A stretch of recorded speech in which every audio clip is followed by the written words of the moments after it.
नमस्कार भाइयों बहनों, आपके अपने YouTube चैनल आदित्य महिमा ग्रुप में आपका स्वागत है। तो पिछली वीडियो में मैंने जो है लाइव क्लास दी थी, थोड़ी तबीयत डाउन थी, इस कारण जो है फिर आगे दे नहीं पाए। और बच्चों की वीडियो डली हुई हैं, इंग्लिश की भी हैं और मैथ की भी है। और अब सुचारू रूप से कोशिश करेंगे कि जो है एक दिन छोड़ या पर डे वीडियो देने की कोशिश करेंगे। तो हिंदी भाषा की उत्पत्ति एवं विकास से संबंधित मैं वीडियो देने जा रहा हूँ, तो वो देखें आप। और प्रयास है कि गद्य और पद्य दोनों में जो है मैंने किया है प्रयास इसका। तो चलिए, हिंदी भाषा की उत्पत्ति और विकास, कैसे इसकी उत्पत्ति हुई और उत्पत्ति होने के बाद इसका विकास कैसे हुआ, ठीक है। तो आपको पता है कि हिंदी भाषा की उत्पत्ति किस भाषा से हुई है? हिंदी भाषा की उत्पत्ति संस्कृत भाषा से हुई। किस भाषा से हुई है? संस्कृत भाषा से। यानी संस्कृत पहले, संस्कृत भाषा से फिर अच्छा, इसमें जो है दो प्रकार की संस्कृत हो गई, एक वैदिक संस्कृत और एक लौकिक संस्कृत, ठीक है। लौकिक, वैदिक और लौकिक दो प्रकार की संस्कृत हुई। और आप जो है सुनिए आओ तुम। अच्छा, तो जो है वैदिक संस्कृत में वैदिक संस्कृत और लौकिक संस्कृत, क्लियर है। इसके बाद क्या हुआ? इसके बाद संस्कृत से बनी आपकी पाली भाषा। कौन सी? पाली, ठीक है। पाली के बाद प्राकृत भाषा, प्राकृत के बाद कौन सी भाषा बनी आपकी? अपभ्रंश। अपभ्रंश के बाद बनी अवहट्ट। और अवहट्ट के बाद क्या बनी? अवहट्ट के बाद बनी आपकी जो है हिंदी। यानी पहले संस्कृत के बाद पाली, और पाली के बाद प्राकृत, और प्राकृत के बाद अपभ्रंश, और अपभ्रंश के बाद अवहट्ट, और अवहट्ट के बाद हिंदी। अब बात आती है इसके समयकाल की। इसका समयकाल क्या था? तो इसका समयकाल देखें आप। यानी जो संस्कृत का समयकाल है वो 1500 ईस्वी पूर्व से 500 ईस्वी पूर्व तक है। चूँकि दो कालों में विभक्त है। पहला काल संस्कृत के दो भाग हैं, वैदिक संस्कृत और लौकिक संस्कृत, जिसमें वैदिक संस्कृत का जो टाइम है, समय है, वो 1500 ईस्वी पूर्व से 1000 ईस्वी पूर्व। यानी 1500 वैदिक का बता रहा है आपका, 1500 ईसा पूर्व से कितना? 1000 ईसा पूर्व तक, ठीक है। ये किसका है? वैदिक काल का समय, वैदिक संस्कृत का। इसके बाद आया लौकिक संस्कृत। तो लौकिक संस्कृत का समय यानी 1000 ईस्वी पूर्व से 500 ईस्वी पूर्व तक, ठीक है।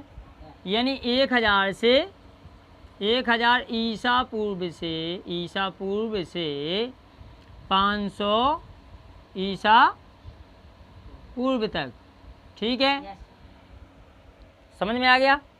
यानी वैदिक संस्कृत का उस साइड दिखाई नहीं दे रहा होगा, तो इस साइड लिखे देते हैं। 1500 से दिख रहा है, ठीक है। तो 1500 से 1000 ईसा पूर्व वैदिक संस्कृत।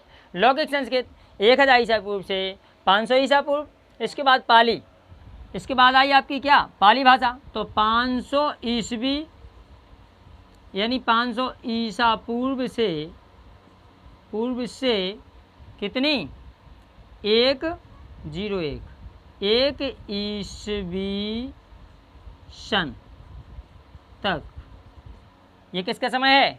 आपकी पाली भाषा का समय है। 500 ईस्वी पूर्व से 1 ईस्वी सन तक। पाली से फिर कौन सी भाषा हुई? प्राकृत। प्राकृत का समय क्या है? प्राकृत का समय काल है यानी 1 ईस्वी से कितना? 500 ईस्वी तक। किसका समय है? जी, प्राकृत भाषा का समय है। 1 ईस्वी से 500 ईस्वी तक। इसके बाद आता है आपका अपभ्रंश भाषा। अपभ्रंश भाषा का समय देखें आप, 500 ईस्वी से 500 ईस्वी से 1000 ईस्वी तक। क्लियर है? ये किसका समय है? 500 ईस्वी से 1000 ईस्वी तक अपभ्रंश भाषा का समय हुआ। इसके बाद अब अवहट्ट भाषा। अवहट्ट भाषा का समय है आपका 100 शताब्दी पीछे, यानी 900 ईस्वी से कितना 1100 ईस्वी तक, ये अवहट्ट का समय है। और अवहट्ट के बाद आपकी प्राचीन हिंदी यानी हिंदी हुई। हिंदी के बाद हिंदी के प्रकार भी हैं, जैसे प्राचीन हिंदी, मध्यकालीन हिंदी, आधुनिक हिंदी, तो हम बाद में बताते हैं। तो हिंदी का समय काल क्या है? यानी आपका 1100 ईस्वी से अब तक। क्लियर है? अब तक का समय है। आपको समझ में आ गया समय काल? ठीक है। अब चलते हैं, क्या कहा? तेज बोलो थोड़ा। हाँ, तो आप लोग सभी लोग नोट कर लीजिएगा, ये आपका जो है समय काल है। अब चलते हैं अपने जो है भारत में। आपको पता ही है कि 4 आर्य भाषा परिवार हैं। कौन कौन से हैं? एक है भारोपीय परिवार। कौन सा? भारोपीय। एक तो हुआ भारोपीय परिवार, भारोपीय परिवार। इसमें भारत में बोलने वालों की संख्या कितनी है? 73%। ठीक है। और इसके बाद आता है आपका द्रविड़ परिवार। द्रविड़ परिवार की कितनी है? ये 25% बोलने वालों की संख्या।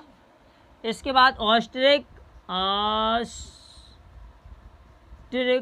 यानी इसकी कितनी है? इनकी 1.3 अर्थात 1.3%। और इसके बाद है चीनी तिब्बती। इसकी बोलने वालों की संख्या क्या है? 0.7%। क्लियर है? ये आपके 4 आर्य भाषा परिवार हैं भारत में।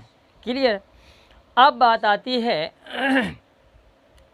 कि जो मैंने बताया है संस्कृत।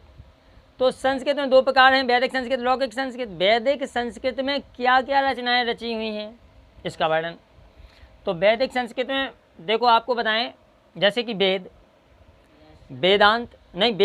उपवेद, वेदांत, पुराण और उपनिषद, इनका वर्णन वैदिक संस्कृत में है। अब बात आती है कि जैसे 4 वेद हो गए, 4 उपवेद हो गए, और 6 वेदांत हो गए, और 18 पुराण हो गए, और 108 उपनिषद हो गए। क्लियर है? ये किस में है? यानी वैदिक संस्कृत में इनको लिखा गया है। और लौकिक संस्कृत में जैसे रामायण है, महाभारत है, अर्थशास्त्र है, और बहुत सारे ग्रंथ जो है, नाट्यशास्त्र है जो कि भरत मुनि द्वारा लिखा गया है। अष्टाध्यायी है पाणिनि की। और आपको बताएं अर्थशास्त्र है जो कि कौटिल्य ने लिखी है, चाणक्य ने। तो कहने का मतलब ये लौकिक संस्कृत में है। तो मैंने इनको पद्य में परिवर्तित किया कि बच्चों को लर्न कैसे हो। तो पद्य में प्रयास किया है इनको सिखाने का। पहली बात तो ये है कि जो वैदिक साहित्य है, वैदिक साहित्य में क्या हुआ था, 52 ध्वनियों का वर्णन है। 52 यानी 52 ध्वनि वर्ण हैं उसमें। अच्छा, और इस जो वैदिक साहित्य है, ठीक, इसकी बात कर रहा हूँ। प्राचीन आर्य भाषा भी कहते हैं किसको? वैदिक साहित्य को, वैदिक संस्कृत को। दूसरी बात, हिंदी की आदि जननी भी वैदिक संस्कृत मानी जाती है। क्लियर? इसमें वेद, उपवेद, वेदांत, पुराण और उपनिषद हैं। तो आप देखें कि वेद हमारे कितने हैं, मैंने बता ही दिए, लेकिन मैंने इसमें वो प्रयास किया था बताने का। पहली बात तो ये है कि अपने जो भारतीय भाषा परिवार हैं, प्राचीन भारतीय यानी आर्य भाषा जो परिवार हैं, वो हमने परिवार बताए थे, भाषा परिवार। लेकिन जो बताया कि प्राचीन भारतीय आर्य भाषा परिवार यानी आर्य भाषा को 3 भागों में बांटा गया है। उनको 4 भागों पे, इन भाषा परिवार को 4 भागों में बांटा गया था। लेकिन आर्य भाषा को हमने कितने भागों में बांटा है? 3 भागों में। एक प्राचीन भारतीय आर्य भाषा, एक मध्यकालीन आर्य भाषा, और एक आधुनिक कालीन आर्य भाषा। अब हमने इसमें प्रयास किया है, जैसे दोहा के माध्यम से था, भारतीय आर्य भाषाओं का काल विभाजन। तो प्राचीन भारतीय आर्य भाषा को देखो, आपको बताया मैंने पद में किया है कि प्राचीन भारतीय आर्य भाषा को पाणिनि द्वारा जानो और वैदिक 1500 से 1000 ईसा पूर्व, लौकिक 1000 से 500 ईसा पूर्व मानो। यानी कहने का मतलब है वैदिक और लौकिक दोनों जो है संस्कृत साहित्य का वर्णन कर दिया कि 1500 से 1000 ईसा पूर्व, मैंने पहले ही बता चुके। लौकिक 1000 से, लौकिक संस्कृत 500 ईसा पूर्व। क्लियर। इसके बाद आपका आया मध्यकालीन आर्य भाषा।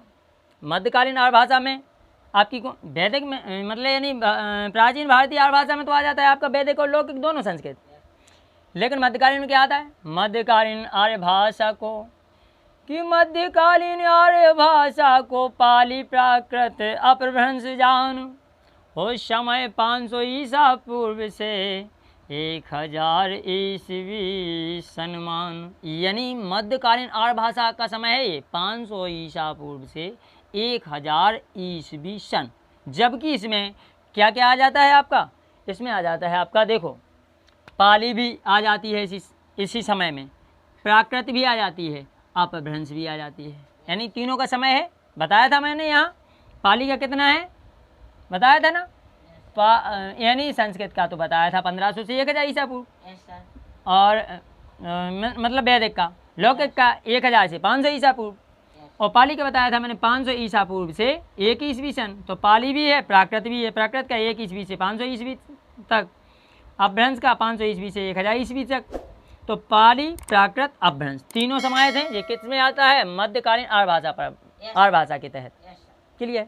इसके बाद आती है आधुनिक आर्य भाषा कि आधुनिक आर्य भाषा को 1000 ईस्वी से अब तक जानो। अगर हम चौपाई में कहते हैं तो, और यदि दोहा में कहते हैं तो इस तरह से कहना पड़ेगा कि आधुनिक आर्य भाषा को 1000 ईस्वी से अब तक जान, और हिंदी, सिंधी, उर्दू, मराठी, असे गज बंग पंजाबी मान। यानी कहने का मतलब ये है कि जो दोहा की धुन में मैं सुना रहा था, चौपाई की धुन की, चौपाई होती तो इस तरह से, दोहा है तो इस तरह से। तो देखें आप, आधुनिक आर्य भाषा को 1000 ईस्वी से कहाँ तक? अब तक, यानी 2021 चल रही है, तो हिंदी का तो बोलबाला है, लेकिन जैसे आधुनिक आर्य भाषा को 1000 ईस्वी से अब तक माना जाता है, इसमें हिंदी मुख्य स्थान पर है। और हिंदी के बाद हिंदीतर जो भाषाएं हैं, किस किस का विकास हुआ? सिंधी का, सिंधी, उड़ से उड़िया का, मराठी का, अस से असमिया का, गज से गुजराती का, बंग से बांग्ला का, और पंजाबी से पंजाबी भाषा का विकास हुआ। क्लियर है।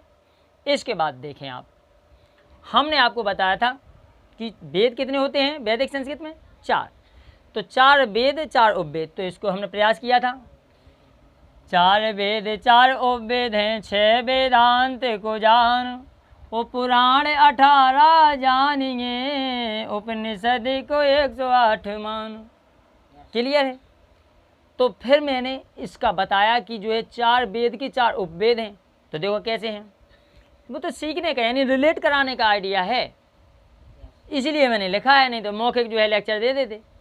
लेकिन लिखा इसलिए है, कैसा कि आदि गंध शिल्प वेद में, कि आदि गंध शिल्प वेद में ऋग्यजु सामर्थ जान, ओ काव्य शिक्षा वेदांत में छंद ज्योति निरुक्त मान, छंद ज्योति निरुक्त मान। आप अपने दोहा का दूसरे हिसाब से भी ढाल सकते हैं, कोई दिक्कत थोड़ी ना है।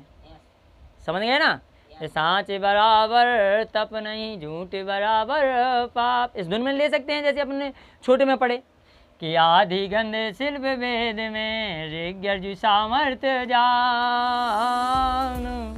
वो काव्य शिक्षा वेदांत में छंद ज्योति निरुक्त मान हो लाला, छंद ज्योति निरुक्त मान। यानी कहने का मतलब देखें आप, आदि गंध, आ से आयुर्वेद, वेद के 4 उपवेद है ना, आ से आयुर्वेद, धा से धनुर्वेद, 2 वेद हो गए, यानी 2 उपवेद हो गए। आ से आयुर्वेद, धा से धनुर्वेद, गंध से गंधर्व वेद 3 हो गए, शिल्प से शिल्प वेद हो गए 4 जो उपवेद हो गए 4 वेद के। अब 4 वेद देखें आप, ऋग यजु सामर्थ्य जान। अब ऋग यजु में जैसे ऋग्वेद, यजु से यजुर्वेद, शाम से सामवेद, सामर्थ अर्थ निकल रहा तो अथर्ववेद।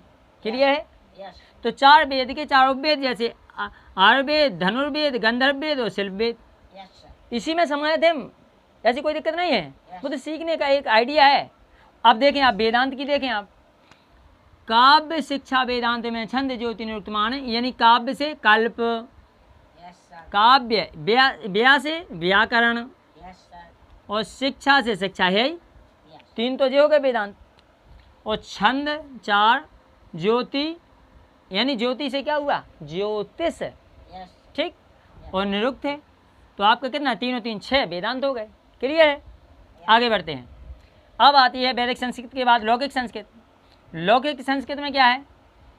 लौकिक संस्कृत में देखें आप, पाणिनि द्वारा अष्टाध्यायी में लौकिक संस्कृत जान, कि पाणिनि द्वारा अष्टाध्यायी में लौकिक संस्कृत जान, राम राज महार्थ को अष्ट नटय अभिज्ञान हो लाला, अष्ट नटय अभिज्ञान। यानी कहने का मतलब ये है कि जो लौकिक संस्कृत है ये पाणिनि द्वारा अष्टाध्यायी में नियमबद्ध तरीके से वर्णित है। किसके द्वारा? पाणिनि के द्वारा। उनकी रचना कौन सी थी? अष्टाध्यायी। ये पाणिनि जी हैं और अष्टाध्यायी इनकी रचना थी। इन्होंने लौकिक संस्कृत को नियमबद्ध तरीके से वर्णित किया है। इसके साथ साथ और भी रचनाएं रची गई हैं, जैसे राम से रामायण। रामायण के लेखक कौन है? महर्षि वाल्मीकि। संस्कृत की बात कर रहा हूँ, जो लौकिक संस्कृत में जो ग्रंथ लिखे हुए हैं, जैसे राज से राज तरंगिणी। क्या? राज से राज तरंगिणी। ये राज तरंगिणी में मतलब किसके द्वारा लिखी गई है? ये कलहण के द्वारा लिखी गई है। इसके बाद आता है महा से महाभारत। तो महाभारत किसके द्वारा लिखित है? महाभारत आपकी जो है आपको पता ही है कि महर्षि वेद व्यास द्वारा रचित है। इसके बाद आता है आपका अर्थ से अर्थशास्त्र। अर्थशास्त्र किसके द्वारा रचित है? अर्थशास्त्र आपकी जो है चाणक्य के द्वारा यानी कौटिल्य के द्वारा रचित है। तो और इसके बाद देखें अष्ट से अष्टाध्यायी तो हम बता ही चुके, जो कि पाणिनि द्वारा रचित है। और इसके बाद नाट्य, यानी नाट्य से कौन सा हो गया आपका? नाट्यशास्त्र। कौन सा? नाट्यशास्त्र, जो कि भरत मुनि द्वारा वर्णित है। इसके बाद अभिज्ञान शाकुंतलम किसके द्वारा वर्णित है? ये आपकी महर्षि कालिदास जी के द्वारा वर्णित है। क्लियर है? तो ये लौकिक संस्कृत हो गया। इसके बाद देखें मैंने थोड़ा सा पानी दो बेटा, आप लोग नोट कर लें, जरा थोड़ा सा स्क्रीनशॉट ले लें।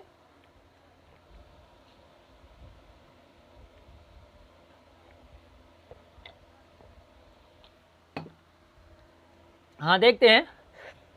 अब देखें आप, यानी लौकिक संस्कृत हो गया, लौकिक संस्कृत का समय भी बता दिया।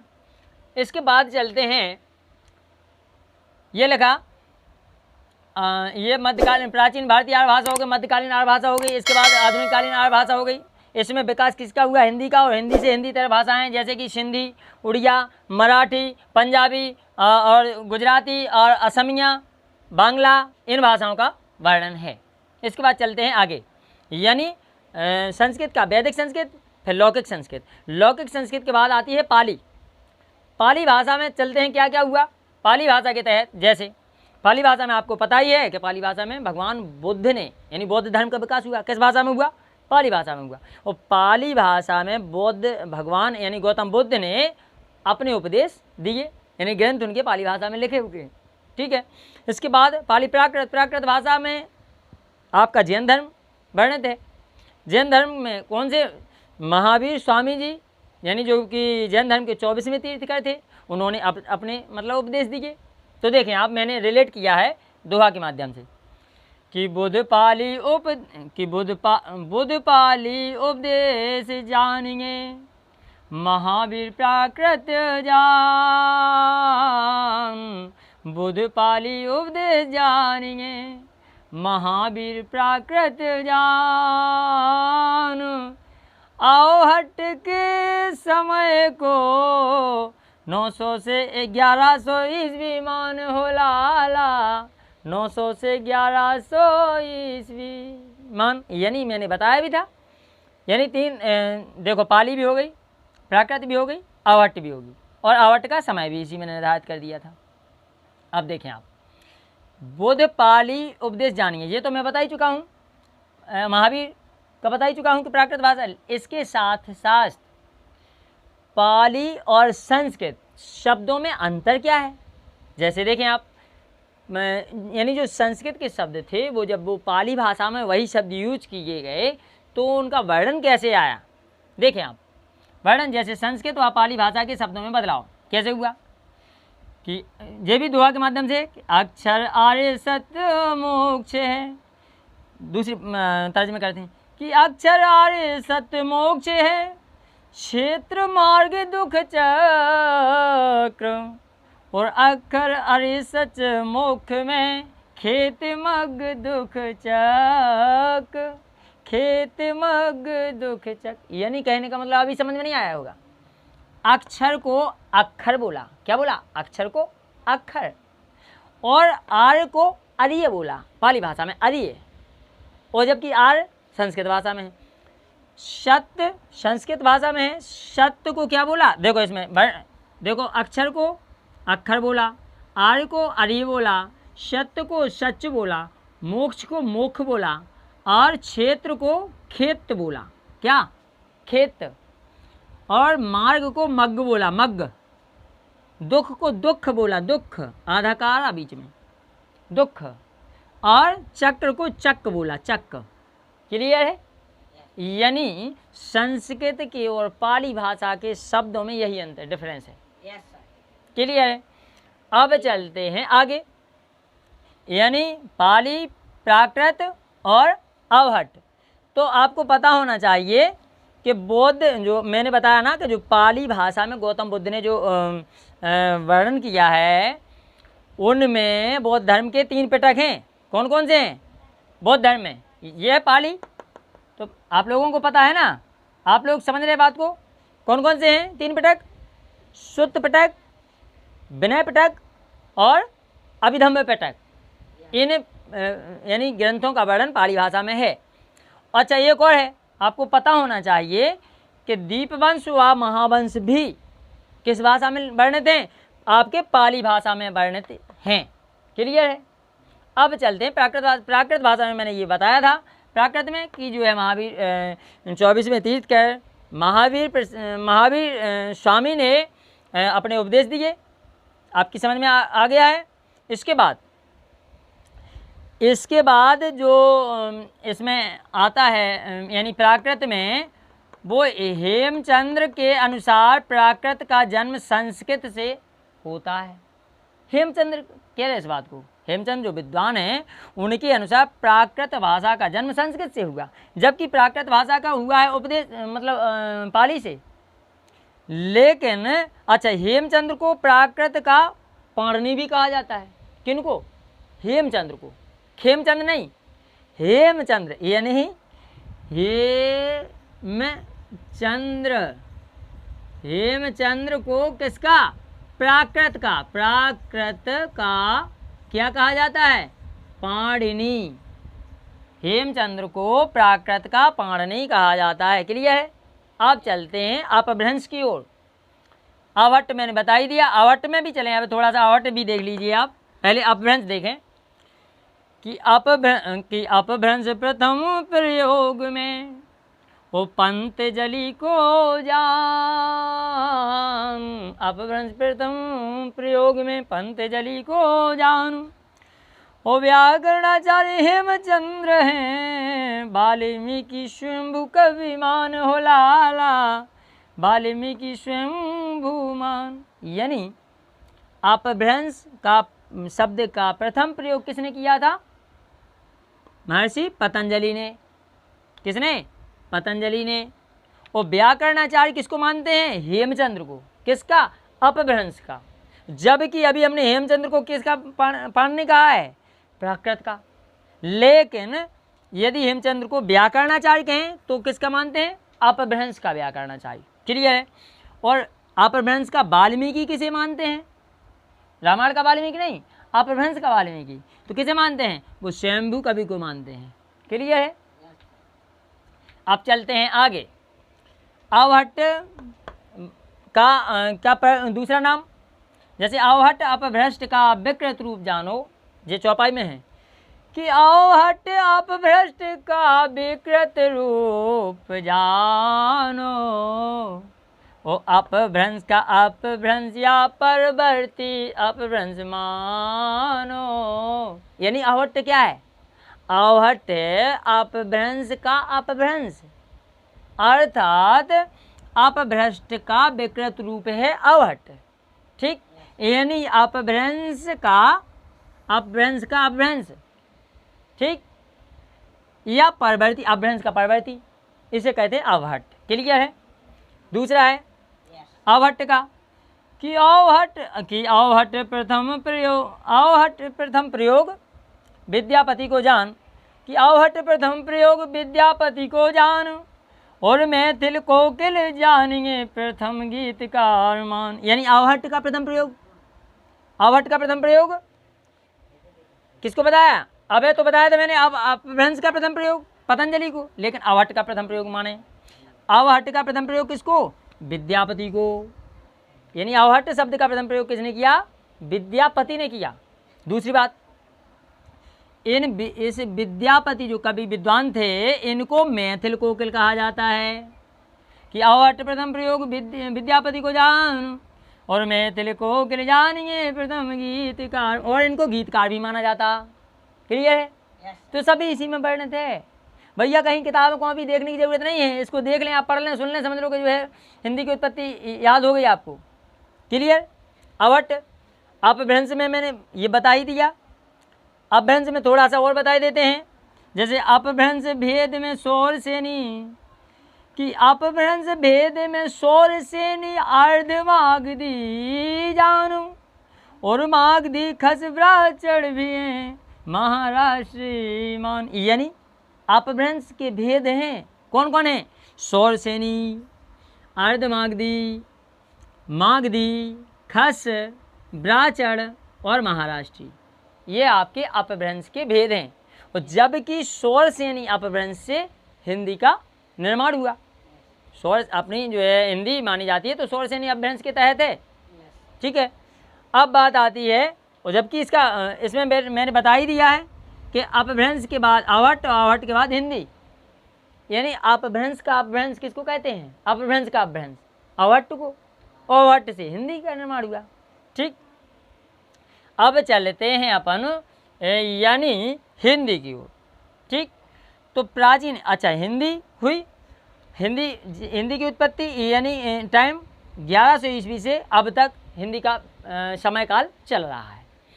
तो देखें आप, हिंदी 3 प्रकार से वर्णित है: प्राचीन हिंदी, मध्यकालीन हिंदी और आधुनिक हिंदी। क्लियर?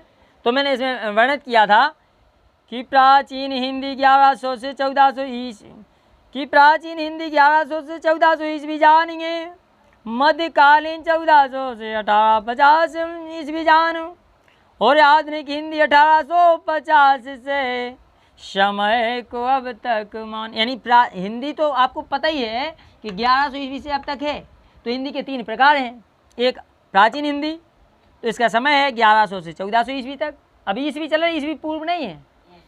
मध्यकालीन हिंदी 1400 से 1850 ईस्वी तक, ये प्राचीन, ये मध्यकालीन। और आधुनिक हिंदी 1850 ईस्वी से अब तक चल रही है। ये आधुनिक हिंदी के तहत हैं। अब बात आती है हिंदी शब्द की। अब है उत्पत्ति। ठीक, कि ये हिंदी बता दिया आपने, लेकिन हिंदी की उत्पत्ति, अच्छा एक और है कि आपको पता होना चाहिए कि जो हिंदी भाषा है वो 14 सितंबर और 1949 ईस्वी को हिंदी भाषा को राजभाषा के रूप में स्वीकार किया गया था, अर्थात संवैधानिक दर्जा प्राप्त हुआ था। इस दिन को ही या उसी दिन से ही हम 14 सितंबर को हिंदी दिवस के रूप में मानते हैं। लेकिन बात आती है हिंदी शब्द की, तो मैंने इसमें लिखा है ना हिंदी की उत्पत्ति से संबंधित गीत। तो मैंने एक गीत बनाया था। सभी जानते हैं कि जो फारसी लोग थे, ईरानी लोग, वो अपने भारत में आए और सिंध नदी थी, सिंधु नदी के तट पर आए, तो उन्होंने सिंध को हिंद बोला। यानी जिस तरह बच्चा कहता है कि मम्मी ओटी खाने, ओटी ओटी ओटी अपन लोग समझ जाते हैं, बड़े बुजुर्ग लोग, उनकी मम्मी समझ जाती है ओटी का मतलब है रोटी से। इसी प्रकार वो अंतरात्मा से तो बच्चे ने रोटी कहा, लेकिन मुँह से ओटी निकला। तो कहने का मतलब ये है कि इसी प्रकार से फारसियों ने सिंध को हिंद बोला। कैसे? उन्होंने कहा सिंध, तो सा हा में परिवर्तित हुआ और धा दा में परिवर्तित हुआ, तो सिंध का हिंद हुआ। तो मैंने एक प्रयास किया था छोटा सा, और पूरी वीडियो देखिएगा और आपकी हिंदी की उत्पत्ति देखिएगा कैसे इसकी उत्पत्ति हुई। तो प्रयास है हाँ, इससे पहले कि आप लोग मेरे चैनल को, चूँकि बाद में ध्यान नहीं रहता, लाइक कर दें यदि वीडियो अच्छी लगती है, और सब्सक्राइब कर दें, मेरी वीडियो को लाइक कर दें और चैनल को सब्सक्राइब करें। अच्छा, बेल आइकन को दबाना मत भूलिएगा, क्योंकि बेल आइकन को दबाने से जो भी हम वीडियो अपलोड करते हैं, जो भी वीडियो डालते हैं, उसकी नोटिफिकेशन आप तक पहुंच जाती है। दूसरी बात, आप चाहें तो मुझे बढ़ा सकते हैं, चाहें तो नहीं बढ़ा सकते हैं, क्योंकि आप अगर वैसे हमें मनी की सहायता नहीं कर सकते हैं, अर्थात पैसे की, तो आप कम से कम इतना तो कर सकते हैं कि मेरा कहते नाम ही नाम के लिए मरता है, मैं समाज सेवा कर रहा हूँ। पैसा मिले ना मिले एक अलग बात है, लेकिन कम से कम हमारी जो है, क्योंकि किसी ने कहा है कि क्या भरोसा है इस जिंदगी का, साथ देती नहीं ये किसी का। यानी कोई भरोसा नहीं है, आज हमें कल ना रहें, तो कम से कम ये तो रहे मेरा पढ़ाना, अर्थात मेरी आवाज़ रिकॉर्ड हो जाती है और हम जो है आपको दिखाई दे रहे हैं, ऑल इंडिया में आप हम मुझे देख सकते हैं, ठीक है, तो इस चैनल के माध्यम से। तो मैं ये चाहता हूँ कि समाज सेवा मैं करता रहूँ जब तक जिंदा हूँ। तो किसी ने कहा, मतलब आगे लाइन है कि जो है कि हम रहें ना मोहब्बत रहेगी, खैर दो चार लाइन है वो तो हम छोड़ रहे, कि हम रहें ना मोहब्बत रहेगी, दास्तां सारी दुनिया कहेगी। हम रहें ना मोहब्बत रहेगी, वो दास्तां सारी दुनिया कहेगी, और नाम रह जाएगा आदमी का, साथ देती नहीं ये किसी का साथ देती नहीं ये किसी का। ठीक है, ये परिवर्तन ही संसार का नियम है। ठीक, जो आया है उसे जाना है।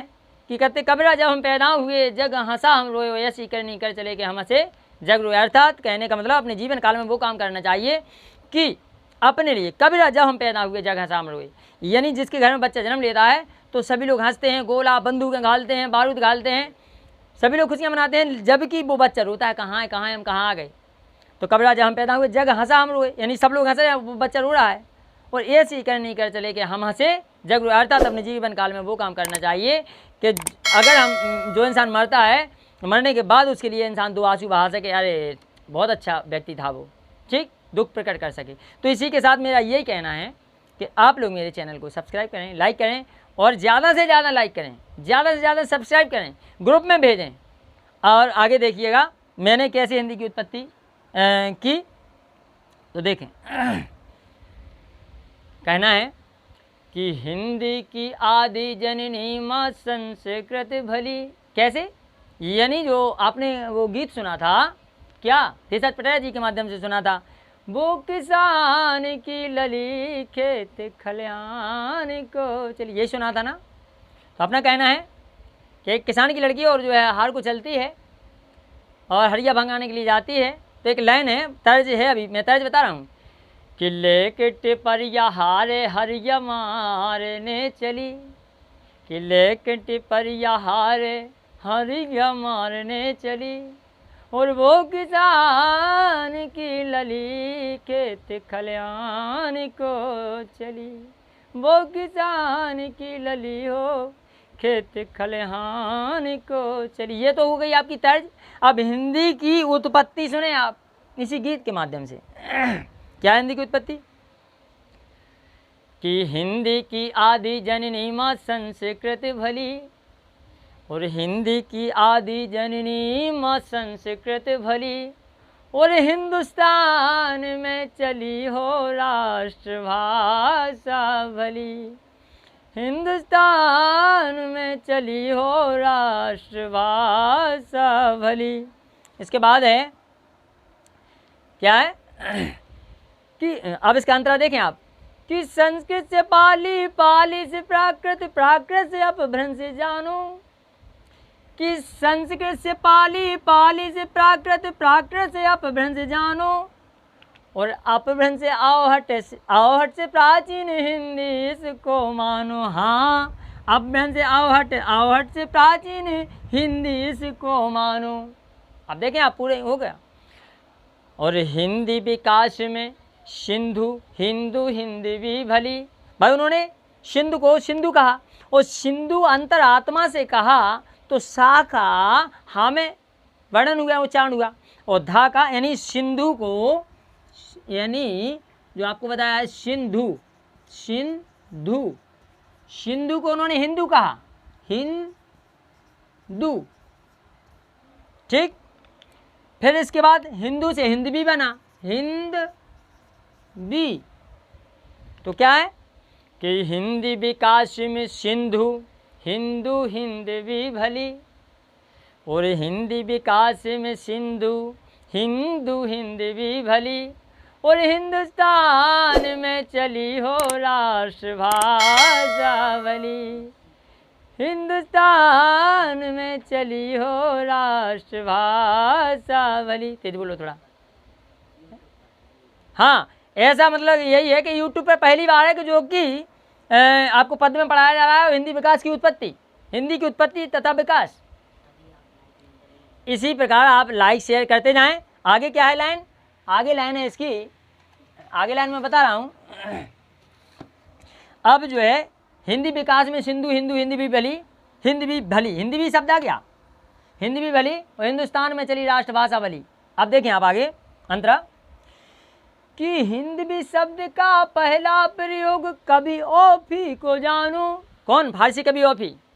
कि हिंद भी शब्द का पहला प्रयोग कवि ओफी को जानो, और हिंदी, अब हिंदी भी हुआ था, फिर आया हिंदी, कि हिंदी भी शब्द का पहला प्रयोग कवि ओफी को जानो, और हिंदी शब्द का पहला प्रयोग अमीर खुसरो को मानो। हाँ, हिंदी शब्द का पहला प्रयोग अमीर खुसरो को मानो।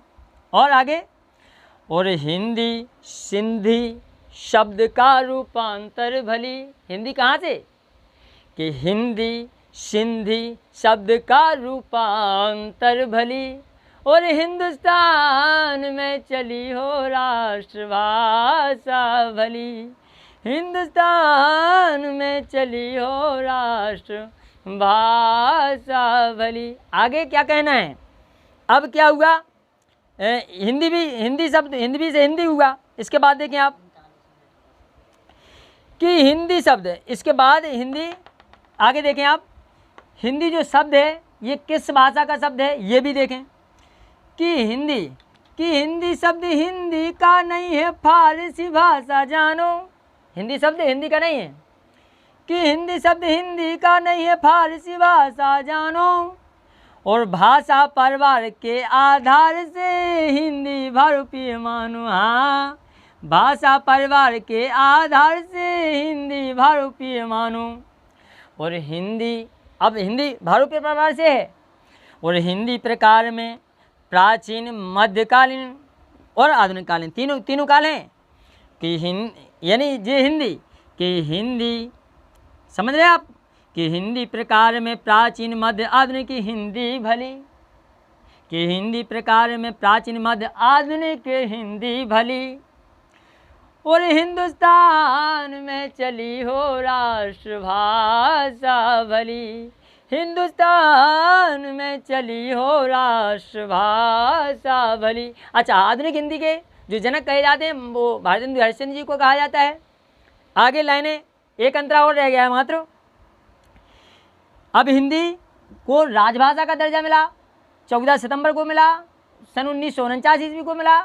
तो देखें आप, सीखने रिलेट कराने का जरिया गीत के माध्यम से कि राजभाषा हिंदी को संवैधानिक दर्जा जानो, कि राजभाषा हिंदी को संवैधानिक दर्जा जानो, और 14 सितंबर 1949 हिंदी दिवस रूप में मानो। हाँ, 14 सितंबर 1949 हिंदी दिवस रूप में मानो, यानी उसी दिन से हिंदी दिवस को मनाते चले आ रहे हैं। और आगे कि एलार कहें, एलार मतलब लालम, एलार कहें, इसके बारे में एलार कहें सभी भाषाओं में हिंदी भली, कि एलार कहें सभी भाषाओं में हिंदी भाषा भली, और हिंदुस्तान में चली हो राष्ट्रभाषा भली, हिंदुस्तान में चली हो राष्ट्रभाषा भली। इस प्रकार हिंदी शब्द की उत्पत्ति हुई। और मैंने अब इसी के साथ मैं अपनी वाणी को विराम देता हूँ, क्योंकि लाइव क्लास जो है चल नहीं पाई थी, उस दिन नेटवर्क फंसते हैं हमारे यहाँ, और यदि नेटवर्क दूसरा मोबाइल का सहारा लेना पड़ेगा, इतने पैसे की व्यवस्था भी नहीं है कि चूँकि मनी प्रॉब्लम है, और नहीं तो हम जो है दूसरा मोबाइल या सिस्टम वगैरह ला के और जो है छत पर रखवा देते और जो है नेटवर्क में लाइव क्लास बना सकते थे। लेकिन फिर से प्रयास किया जाएगा। हो सकता है 14 सितंबर को आपको लाइव क्लास यानी 12:30 बजे से दी जाएगी हिंदी की। क्लियर है? इसको आप नोट कर लेना। कोशिश हमारी 99.9% हम 14 सितंबर 12:30 बजे हिंदी की लाइव क्लास देंगे। तब तक के लिए जय हिंद, जय भारत।